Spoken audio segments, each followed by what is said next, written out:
Bismillahirrahmanirrahim. Assalamualaikum warahmatullahi wabarakatuh. Amin ya rabbal alamin. Ini ngerekam. Iya. Bapak Ibu, buyut Rasulullah sallallahu alaihi wasallam yang insyaallah dimuliakan Allah Subhanahu wa taala dan juga saya hormati. Baik, perhatikan.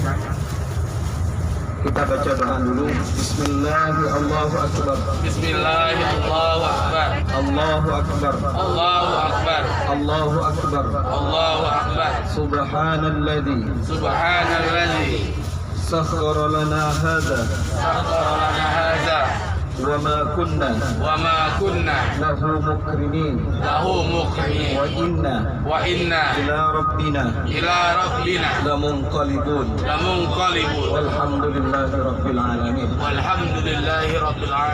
Baik, perhatikan Bapak Ibu. Pada pagi hari ini kita akan mengunjungi beberapa tempat.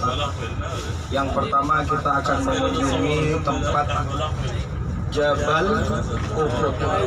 Di depan kita warna yang hitam kemerahan ini adalah Jabal Uhud.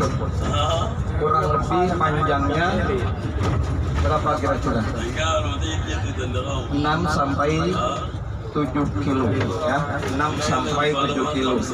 Di lereng Jabal Uhud inilah terjadi peperangan Uhud pada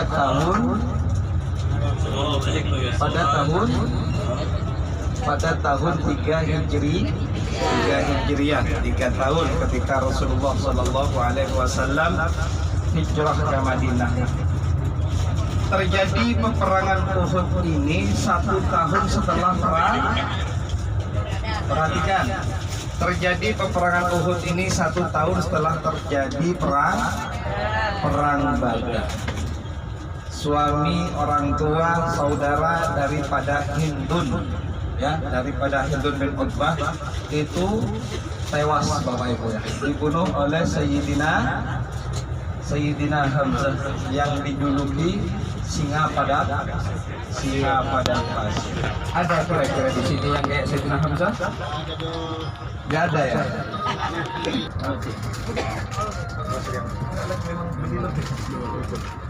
Masa muda? Baik. Hari ini kita sudah sampai ke Jabal Uhud, guys. Yuk.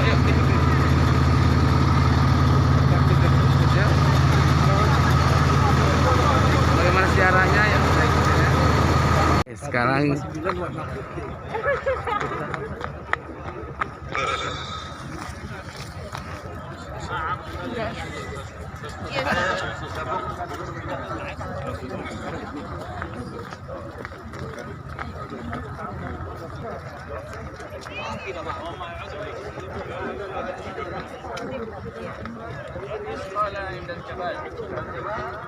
sengaja ini tidak diapain ini ya.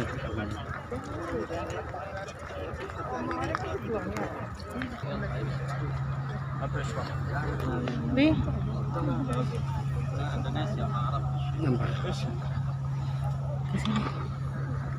Warahmatullahi wabarakatuh. Anda sekarang sedang melihat Jabal Jannah, salah satu di antara bukit Yang ada di surga.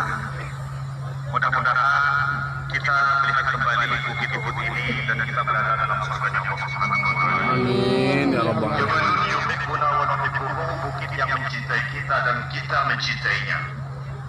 Dan di bukit ini terjadi peperangan yang tidak seimbang antara kaum muslimin yang jumlahnya 700 dan kaum musyrikin yang jumlahnya 3000. Namun yang 3000 ini berperang di jalan tauhid dan yang 700 berperang meninggikan agama Allah Subhanahu wa taala. Posisi Rasulullah sallallahu alaihi wasallam ada di antara bukit Ainain yang kita injak sekarang ini atau bukit Pemanah dan di antara bukit Uhud. Jadi benteng Nabi di sebelah kanan bukit Uhud, di sebelah kiri bukit Ainain. Di mana di atas bukit Ainain ini ditempatkan 50 pasukan pemanah dengan pesan yang sangat tegas, melihat kami kalah kalian tak boleh tolong kami, melihat kami menang kalian tak boleh turun. Hujani mereka yang menyerbu dari sebelah pohon kurma itu dengan anak panah kalian. Lindungi arah depan dan arah belakang kami. Ini pesan Nabi Muhammad SAW. Jangan sampai yang 3.000 musuh masuk ya menyerbu kaum muslimin. Dan di dalam perang Arab di zaman jahiliyah ya pasti ada bendera ya, bendera mereka dipegang oleh keluarga Tolha bin Abi Tolha al-Abdari. Tolha bin Abi Tolha al-Abdari ini berjanji dengan 10 saudaranya tak boleh bendera ini jatuh. Kalau jatuh kamu yang ganti, kalau jatuh kamu yang ganti, sampai 10 orang. Bagaimana ini berperang sampai titik darah penghabisan. Kemudian kaum muslimin yang memegang bendera kaum muslimin Sayyiduna Mus'ab bin Umair. Sebelum peperangan ini berkecamuk, mereka sering merapat, mendekat dan saling melihat. Ada yang namanya mubarazah atau duel. Tolha bin Abi Tolha yang tidak bisa mengendarai kuda karena orangnya raksasa, di atas untanya dia mengajak duel. Ternyata Omar yang terkenal pemberani pun masih mikir, Hamzah pun masih mikir, semua sahabat masih diam semua. Tahu-tahu dari tengah barisan ada yang melompat ke atas untanya dan menyeret Tolha bin Abi Tolha ini ke tanah, langsung disembelih. Maka di situ Rasulullah SAW bertakbir, kaum muslimin bertakbir, medan ini gemuruh dengan takbir, dan Rasulullah bersabda, Inna likulli nabiyyin hawariyah, setiap nabi punya pengikut setia, wa hawarij Zubair ibnul Awam, dan pengikut setiaku adalah Zubair ibnul Awam. Bendera itu walaupun Tolha bin Abi Tolha ini mati, tapi bendera tidak jatuh, disambar oleh Osman, dibunuh oleh Hamzah.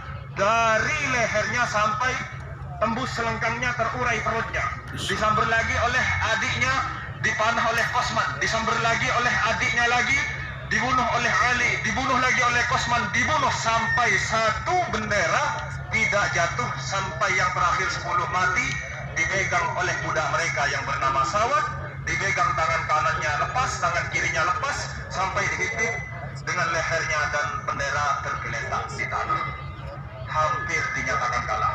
Sementara pasukan Khalid bin Walid sebelah kanan 100, sebelah kiri 100, 200, dipimpin sayap kanannya oleh Khalid bin Walid, sayap kiri dipimpin oleh Ikrimah bin Abi Jahal. Mau masuk, dihujani anak panah, dipukul mundur terus, dan kaum muslimin berperang. Lebih-lebih Sayyiduna Hamzah bin Abdul Muttalib kal jamalil awraq, bagaikan unta yang sedang ngamuk. Apalagi dia adalah Asadullah, singa Allah dan singa Rasulullah sallallahu alaihi wasallam. Maka serbuan kaum muslimin yang bertubi-tubi, mana panahnya, mana pedangnya yang menyerang ke sebelah barat, apa yang terjadi? Mereka serbuannya kal-faidal, bagaikan banjir bandang, tataqatta'a amamahu sudud, yang menembus banyak bendungan. Lari yang 3.000 itu terbirit-birit, sudah lapangan ini sudah kosong, dan mereka meninggalkan hartanya, mereka meninggalkan senjatanya mencari selamat. Yang 50 di mana Nabi berpesan jangan turun, mereka mengira perang sudah selesai, maka 40 turun. 40-nya turun, yang 10 masih tetap di atas, mengingat pesan panglima mereka, Abdullah bin Jubair. Kita harus ingat pesan Nabi, apapun yang terjadi sebelum ada perintah tidak boleh turun. Nah, Sayyiduna Khalid bin Walid waktu itu masih kafir, dan dia tak ada kesempatan kecuali dia manfaatkan, karena matanya kayak mata lampu. Langsung berputar arah dari belakang dan menumpas habis yang 10, sehingga benteng Nabi Muhammad SAW yang di sebelah kiri sudah rapuh. Maka di situ kaum muslimin berperang menjaga Nabi Muhammad SAW dan berkorban dengan nyawa mereka. Sementara yang 3.000 dipanggil, yang lari itu dipanggil lagi oleh Khalid bin Walid. Kita kembali, sampai ada sebuah syair yang disyairkan oleh Hindun bin Utbah, nahnu banatu tariq intubbilu nu'anik wa intubbil namshi 'ala an-namari intubbilu nu'anik wa intubbilu nu'arik hila khairu wabik. Maka kembali yang 3.000 itu, tapi targetnya bukan siapa-siapa. Yang 3.000 itu niatnya membunuh satu orang saja, karena dengan terbunuhnya satu orang, perang dianggap selesai dan menang, dan mati dan ditangkap. Siapa yang satu orang? Nabi Muhammad SAW. Sekarang Nabi Muhammad berada di mana? Di antara bukit ini dan bukit Uhud. Sementara Umar, Ali,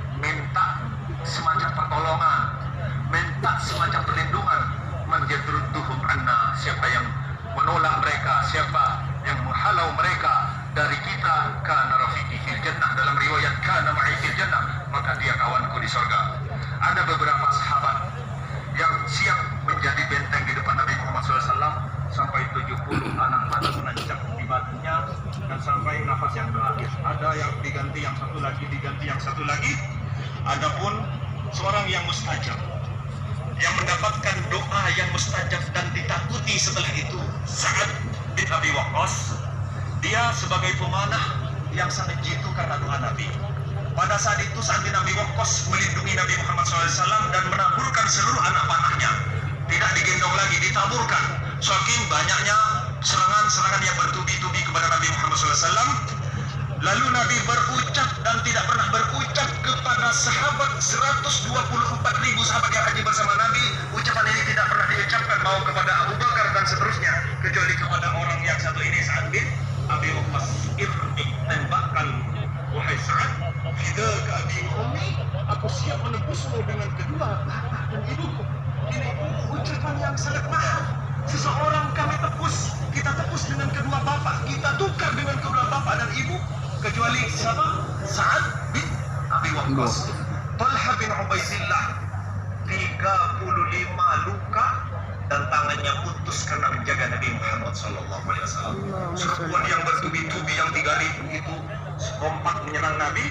Di situ memegang bendera yang bernama Sayyidina Mus'ab bin Umair, mengincar perhatian yang 3.000 itu supaya yang dikira Nabi dirinya sendiri dan dirinya siap berkorban untuk Nabi Muhammad SAW. Dia mengangkat benderanya seraya membaca ayat wa ma Muhammadun illa rasulun qad khalat min qablihi ar-rusul afa imma aw qutilan qalabtum ala a'qabikum wa man yanqalib ala 'aqibaihi falan yadurra Allah syai'a wa sayajzillahu asy-syakirin. Ketika mendengar nama Muhammad dalam ayat ini, maka sebagian besar berbelok serangan kepada Sayyidina Mus'ab bin Umair, dan dia tahu bahwa dirinya akan mati. Dia tahu dan dia sengaja buat seperti itu, sengaja serangan yang bertubi-tubi hingga serangan pukulan yang terakhir yang dilakukan oleh Abdullah bin Abi Qami'ah. Ditepas tangan kanannya, bendera masih berdiri. Ditepas tangan kirinya, bendera masih berdiri, sampai dengan kedua tangannya dihimpitkan ke dadanya dan bendera masih berdiri, dan diputus kepalanya oleh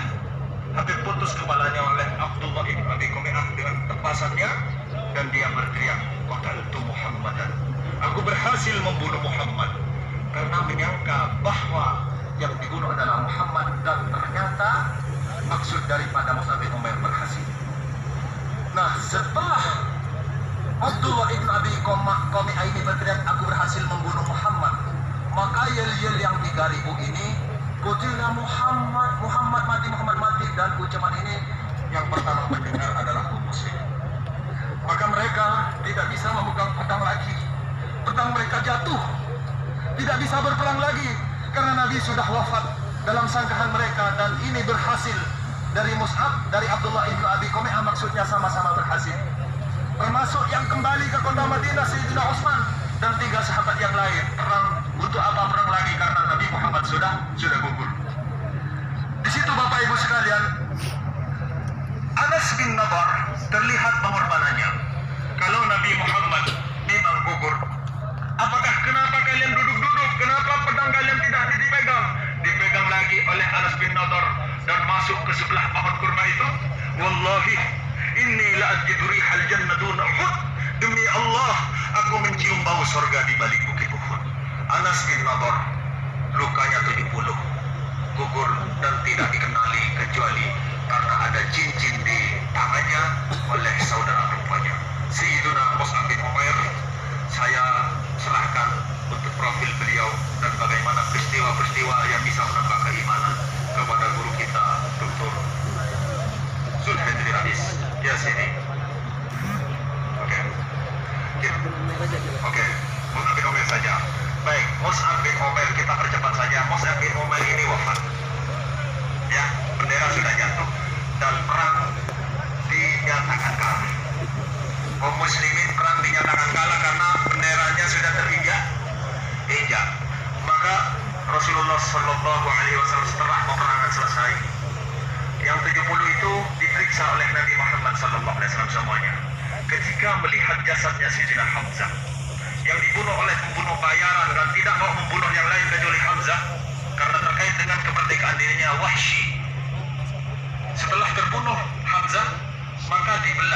dimutilasi oleh Hitler karena Hamzah membunuh pamannya, membunuh ayahnya, membunuh adiknya. Jadi dia bersumpah karena satu keluarga yang dibunuh oleh Hamzah, kalau berhasil Hamzah terbunuh, Allahil ashrabanna damahu, dan Allah akan minum darahnya, wala alukannaka bidahu, akan kunyah jantungnya. Memang betul dikunyah jantungnya tetapi tidak terpelah. Jemaah sekalian yang dirahmati Allah Subhanahu wa taala, ketika Rasulullah memeriksa jasad-jasad Uhud, jasad-jasad syuhada, maka Rasulullah duduk di dekat jasadnya Hamzah dan berjanji akan membalas dendam 30 dari orang kafir. Namun Allah Subhanahu wa taala tegur Rasulullah sallallahu alaihi wasallam, dan Rasulullah akhirnya tidak balas dendam, dan Rasulullah sallallahu alaihi wasallam bersabar. Kemudian setelah berada di dekat jasad Mus'ab bin Umair, Rasulullah membaca satu ayat, minal mu'minina rijalun sadaqu ma ahadullah alaih, faminhum man qada nahbahu wa minhum man yantazir wa ma baddalu tabdila. Sebagian dari orang-orang mukmin sadaqu, mereka benar-benar menepati apa yang mereka janjikan kepada Allah, yaitu iman sampai kematian. Faminhum man qada nahbahu, sebagian di antara mereka yang menemui ajalnya. Wa minhum man yantazir, sebagian di antara mereka yang menunggu, dan termasuk kita menunggu. Termasuk kita ini masih menunggu ajal kita, dan mudah-mudahan sama nasibnya seperti mereka. Wa ma baddalu tabdila, dan mereka tidak mengganti apa yang telah mereka janjikan kepada Allah Subhanahu wa taala, yaitu asyhadu an la ilaha illallah. Dan Mus'ab bin Umair ini dikubur ketika mau dikafani, karena kain kafan itu tidak boleh dari kain, harus pakaiannya yang dibawa. Saking miskinnya Mus'ab bin Umair, yang dulu terkenal orang kaya di Mekah, putrinya Khunnas, dia kalau bangun dari tidur, susu dan rotinya sudah ada di dekatnya karena orang yang dimanja. Bau wangi-wangiannya yang khas, rambutnya yang terurai bagaikan orang yang baru selesai mandi. Mus'ab bin Umair ini setelah masuk Islam dihukum oleh ibunya di dalam kamar. Ternyata Mus'ab bin Umair masih tetap dalam Islamnya. Akhirnya diusir dari rumahnya dan dicabut semua fasilitas dan berubah menjadi miskin. Kalau dulu orang-orang melihat Mus'ab menajamkan pandangannya karena mewah, sekarang menunduk. Sayyidina Ali menunduk melihat Mus'ab karena dulu Mus'ab ini mewah, sekarang pakaiannya sobek-sobek. Maka karena memilih Rasulullah SAW, Mus'ab ini yang terakhir ujiannya bersama ibunya. Ibunya Sayyidina Mus'ab bin Umair keluar dari rumahnya ke padang pasir, dan dia bersumpah tidak akan menyisir rambut, tidak akan mandi, tidak akan makan, tidak akan minum sampai Mus'ab kembali kepada agama nenek moyang. Nafas sudah terakhir, Mus'ab datang kepada ibunya. Ini tegas, Allah ya Allah, demi Allah wa ibu, karena telah ini atau nafsin, seandainya ibu punya 100 nyawa, kemudian keluar satu persatu nyawa di depanku untuk aku tukar dengan agama Nabi Muhammad, tidak aku tukar. Makanlah kalau ibu mau, minumlah kalau ibu haus, wamtashitin syitin, bersisirlah kalau mau, wamtashitin syitin, dan mandilah kalau mau. Saya tetap bersama Nabi Muhammad, dan di situ berpisah antara dunia dan akhirat, dan antara seorang ibu dan anak yang paling disayang. Jemaah yang dirahmati Allah Subhanahu wa taala, ketika mau dikubur, bajunya ini tidak bisa menutupi seluruh tubuhnya. Ketika ditarik ke arah kepalanya, kakinya tersingkap, ditarik ke arah kakinya, kepala tersingkap, maka kata Nabi Muhammad SAW, tutuplah ke arah kepalanya dan kakinya ditutup dengan bunga atau rumput di terakhir. Baik, kita ucapkan salam dulu. Ini 70 syuhada Uhud, dan yang ada dalam dua khusus itu, yang dua khusus ya, karena ada 10 yang dikubur. Sallallahu ala Muhammad, sallallahu alaihi wasallam. Ya Habibi ya Muhammad,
pelataran ini para jemaah umroh dari berbagai negara ya berziarah ke kepada para nabi dekat Bukit Uhud.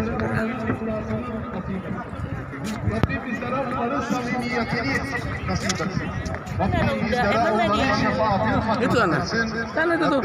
Itu dia. Peygamber Efendimizin şefaatini nasip eylesin. Başta Hazreti Hamza Seyyid-i Şehada Hari Jumat di pagi hari. Di pagi hari. Baik. Jumlah daripada tentara kaum muslimin ada berapa jumlahnya Bapak Ibu? 300. Hah? Berapa? 300. Ayo yang mana yang benar voting. Oke, baik, perhatikan. Jumlah awalnya itu adalah 1000 ya. Jumlah awal itu adalah 1000, sementara jumlah daripada tentara kaum musyrikin itu 3000. Namun ada 300 kaum munafikin ya, yang berbalik ketika di tengah perjalanan yang dipimpin langsung oleh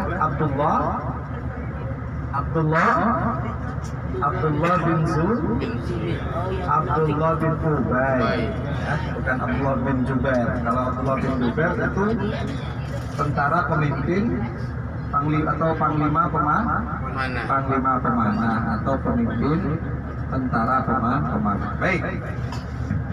Nah, setelah Rasulullah SAW mendengar informasi bahwasannya orang kafir Quraisy itu mau menyerang Madinah ya, dengan tujuannya itu satu Bapak Ibu ya. Siapa tadi tujuannya yang mau dibunuh? Rasulullah Nabi Muhammad Sallallahu Alaihi Wasallam. Ini silakan Bapak Ibu pandanglah secara seksama ya, pandanglah secara seksama sembari sambil berdoa di dalam hati. Ya Allah, pada hari ini hamba melihat Jabal Surya. Allah, mudah-mudahan di surgamu nanti hamba bisa melihatnya kembali. Karena Gunung Uhud ini adalah satu gunung surga yang nantinya insya Allah akan dibangkitkan oleh Allah pada yaumil akhir. Dan Gunung Uhud ini gunung yang dicintai oleh Rasulullah Bapak Ibu ya. Gunung Uhud ini gunung yang dicintai oleh Rasulullah Sallallahu Alaihi Wasallam. Disinilah terjadi peperangan Bapak Ibu.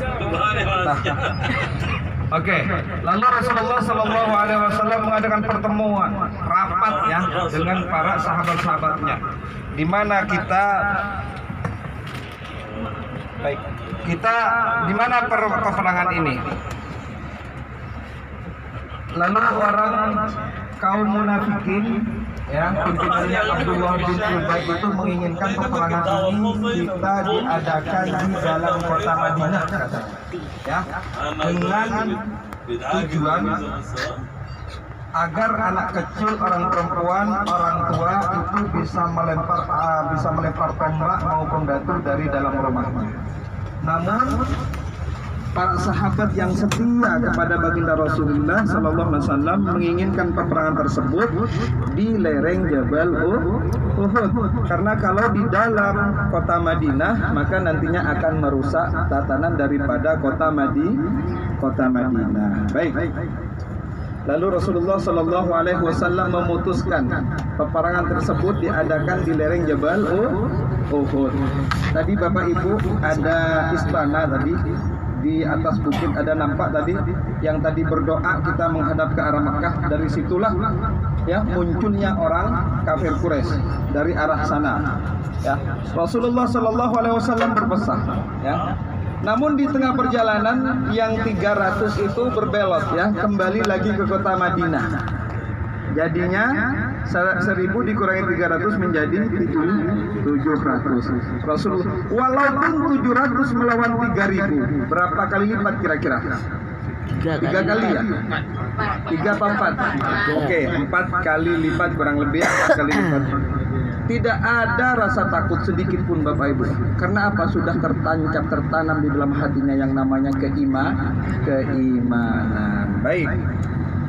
Rasulullah berpesan kepada 50 tentara pemanah. Apa pesan Rasulullah? Wahai tentara-tentaraku, wahai sahabat-sahabatku, apapun yang terjadi, menang maupun kalah, kalian jangan pernah meninggalkan Jabal Rumat atau Bukit Pemanah. Apapun yang terjadi, kata Rasulullah, menang maupun kalah, jangan pernah meninggalkan Bukit Pemanah. Nah, di situ pada pagi hari terjadilah peperangan, Bapak Ibu. Kaum muslimin, tentara kaum muslimin membelakangi matahari, sementara tentara kafir Quraisy itu menghadap matahari, dipukullah atau dihujani dengan anak panah mereka semuanya, Bapak Ibu ya. Nah, mereka pada kabur ya. Mereka pada kabur. Mereka 3.000 yang dipimpin oleh Khalid bin Walid ketika itu masih belum memeluk agama Islam. Nah, kocar-kacir mereka. Saking paniknya mereka sehingga barang atau harta benda mereka itu tercecer, ya, tidak memikirkan harta benda lagi. Yang penting mereka selamat, mereka kabur, Bapak Ibu ya, kabur. Nah, disitulah lupa berteriak, wahai saudaraku, bukankah baginda Rasulullah Shallallahu Alaihi Wasallam berpesan kepada kita, apapun yang terjadi, menang maupun kalah, kita jangan pernah meninggalkan Bukit Pemanah, kata baginda Rasulullah, kata Abdullah bin Jubair. Itu Bapak Ibu. Nggak peduli mereka. Oke, baik. Nah, dilihat oleh Khalid bin Walid, Bapak Ibu, bahwasannya tentara pemanah itu turun atau meninggalkan daripada Bukit Pemanah. Nah, disitulah lewat arah belakang, Bapak Ibu ya. Khalid bin Walid lewat arah belakang dengan pasukannya. Kurang lebih itu 250 tentara berkuda, ya, tentara berkuda. Oke, baik. Nah, disitulah sehingga Khalid bin Walid dan pasukannya menguasai daripada Bukit Pemanah. Tujuannya itu memang satu, yang mau dibunuh itu adalah baginda Muhammad Sallallahu Alaihi Wasallam. Nah, di situ ada Tolha yang menghadapinya. Itu luar biasa tadi ceritanya itu, Bapak Ibu ya, sampai putus semua tangannya itu, Bapak Ibu ya, yang megang bendera itu. Nah, disitulah lalu ada Mus'ab bin Umar. Karena dari sekian banyaknya sahabat Nabi yang sedikit menyerupai baginda Rasulullah Sallallahu Alaihi Wasallam wajahnya, ya, yaitu adalah Mus'ab bin Umair. Di situ Mus'ab bin Umair mengapa? Mengicok ya, mengicok dengan menyebut ayat wa ma Muhammadun illa rasul qad khalat min qablihi rusul ila akhirih tadi yang dibacakan pada sehingga mereka terseru kepada Mus'ab bin Umar, ambil bendera yang sudah karena Tolha sudah meninggal, sudah wafat, benderanya jatuh, diambil oleh Mus'ab bin Umar ya, diambil oleh Mus'ab bin Umar untuk apa? Untuk mengelabui ya, untuk mengelabui sehingga mereka tertuju kepada Mus'ab bin Umar. Ini putus juga semuanya, Bapak Ibu ya, Mus'ab bin Umar. Tangannya putus semuanya. Putus sehingga sampai dihimpit juga bendera ini, Bapak Ibu ya, sampai meninggal. Luar biasa, Bapak Ibu ya. Nah, di situ orang kafir fataltu Muhammad ya, berkata fataltu Muhammad. Muhammad telah mati, Muhammad telah mati, kata orang kafir. Disitulah bahkan didengar oleh kaum muslimin sehingga kaum muslimin pedangnya udah dijatuhkan, pedangnya nggak ada yang mau pegang pedang lagi, hanya satu tadi. Siapa namanya? Yang ada 70 tusukan atau luka ya, nanti Bapak disisinya ya, yang bilang jadi kalau Nabi Muhammad meninggal kalian tidak mau perang, demi Allah saya sudah mencium bau surga katanya ya. Nah, disitulah Bapak Ibu, luar biasa Bapak Ibu ya. Baik, 70 syuhada Uhud yang dibunuh, termasuk daripada paman baginda Rasulullah Sallallahu Alaihi Wasallam yang dibunuh oleh pembunuh bayaran, yang mana yang bayar itu adalah Ibn bin Utbah, karena sekeluarga ya, sekeluarga Ibn bin Utbah itu dibunuh oleh siapa? Hamzah bin Abdul Muttalib ya. Hamzah itu pamannya baginda Rasulullah Sallallahu Alaihi Wasallam yang terkenal dengan singa Allah, singa Rasulullah, singa padang pasir. Disebutlah oleh Ibn bin Utbah. dikunyah jantungnya namun tidak tertelan. Di situ Rasulullah sempat sembuh Bapak Ibu, bahkan sempat ada rasa dendam Rasulullah Bapak Ibu, namun ditegur oleh Allah. Ya, Rasulullah di situ berjanji akan membunuh 30 orang kafir Quraisy dikarenakan pamannya terbunuh itu Bapak Ibu, namun ditegur oleh Allah sehingga Rasulullah memilih untuk bersabar. Subhanallah. Karena kita menziarahi 70 syuhada Uhud, kita dikumpulkan bersama 70 syuhada Uhud. Amin ya rabbal alamin. Dan Bapak Ibu, orang itu kalau gugur di jalan Allah, mereka pada hakikatnya mereka itu di hadapan Allah tidak mati, melainkan mereka hidup. Yang mana Allah Subhanahu wa taala berfirman di dalam kitab suci Al-Qur'anul Karim, wa asdaqul qa'ilin, a'udzu billahi minasyaitonir rajim, wa la tahsabanna alladziina qutilu fi sabilillahi amwata bal ahya'un 'inda rabbihim yurzaqun. Janganlah engkau mengira, janganlah engkau menganggap orang yang gugur di jalan Allah itu mati, melainkan mereka itu hidup di hadapannya dan Allah memberikan rezeki kepada mereka. Itu firman Allah Bapak Ibu ya, bukan kata saya. Jadi kalau jihad fisabilillah tidak usah ragu-ragu, tidak usah takut, karena kita membela agama Allah. Mudah-mudahan kita menjadi orang hidup yang mulia, nanti mendapatkan pahala syahid isyhadiman maupun syahidan. Amin ya rabbal alamin. Baik, duyufullah, duyuf Rasulullah sallallahu alaihi wasallam yang insyaallah dimuliakan Allah Subhanahu wa taala. Dan terbukti Bapak Ibu dengan janji Allah, dengan firman Allah, wala tahsabanna alladziina qutilu fi sabilillahi amwata bal ahya'un 'inda rabbihim yurzaqun. 40 hari setelah kejadian perang Uhud itu di Madinah, khususnya di area Jabal Uhud itu pernah mengalami banjir. Hujan yang sangat lebat hingga banjir, sehingga 70 syuhada Uhud itu mengambang Bapak Ibu. Semuanya dalam keadaan utuh. Ya, semuanya jasadnya. Bayangkan 40 tahun. Ya, kita belum tahu lagi, mungkin seminggu, 2 minggu sudah hancur jasad kita ya. Itu 40 tahun Bapak Ibu, bayangkan masih utuh. Bahkan Sayyidina Hamzah itu masih mengeluarkan darah segar. Subhanallah. Itulah kalau orang dekat kepada Allah, ya, bertakwa kepada Allah dan cinta kepada baginda Rasulullah sallallahu alaihi wasallam, berarti kan benar janji Allah, berarti kan benar firman Allah di dalam kitab suci Al-Qur'anul Karim. Nah, Bapak Ibu, sekarang kita akan menuju ke percetakan Al-Qur'an.